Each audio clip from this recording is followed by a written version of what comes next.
never wanted to see August again.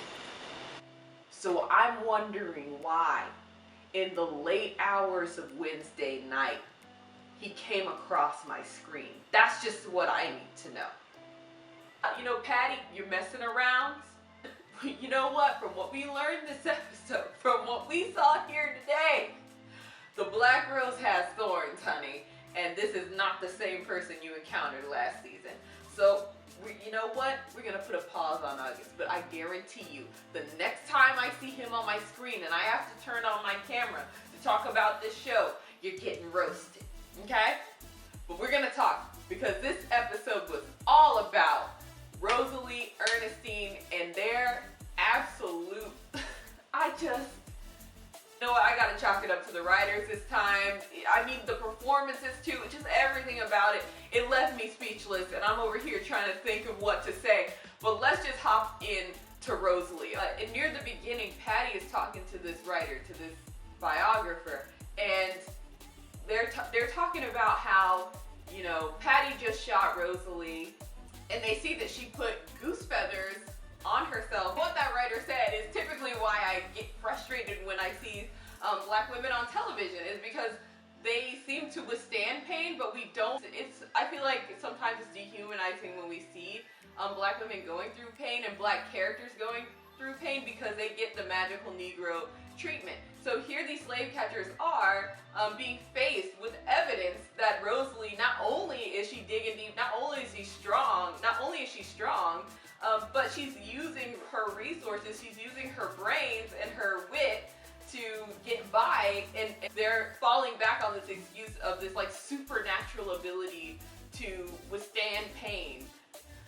Rosalee cuts a bullet out of her shoulder, she cleans her wound, she burns it shut using a gun and gunpowder, fights a slave catcher with her bare hands, not before she Mike Tyson's him, buries herself, rises from the ashes, and crawls herself to safety.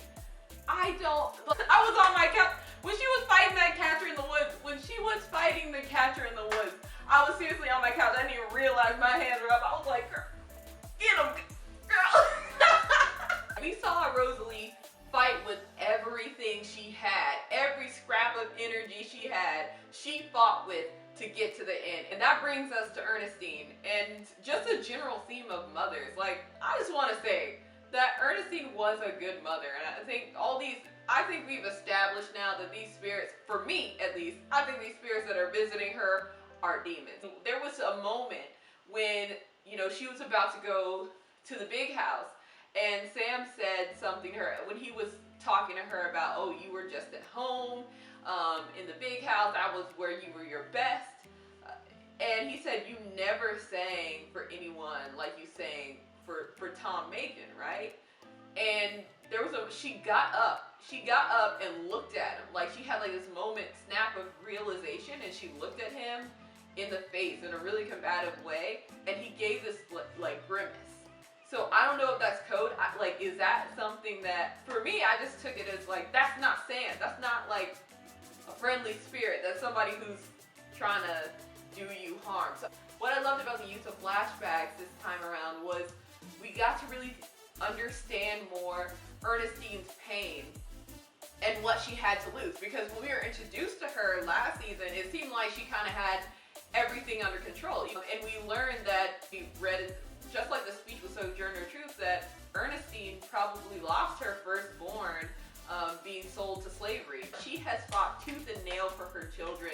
She tried to give them moments of light to hold on to because she understands that there's going to be pain that they have to deal with, and she'll never have control over that. Angela Bassett's character is like cutting up a deer. She's holding the deer heart in her hand, and she later tells Ernestine, like young Ernestine, you have to cut out your insides. And I think that had a lot of meaning, not only cutting out your insides in terms of like not being able to feel, but maybe like to avoid having children.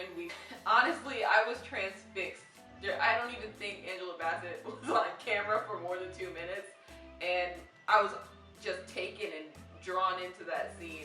And then we see Ernestine crack, you know, when she goes to sing in the big house. When she started laughing hysterically, that's the moment I realized that if Ernestine gets through all this, she's probably going to burn the entire place to the ground and make it look like an accident. If she hasn't started the origin story of her arch nemesis, because the way that I saw that single tear come down when they were shaming that girl, the way that Hicks was hitting her and then she wanted him to continue, I was like, yo, I don't think Ernestine cares about her life anymore. And then we see her walk into the water to end her life.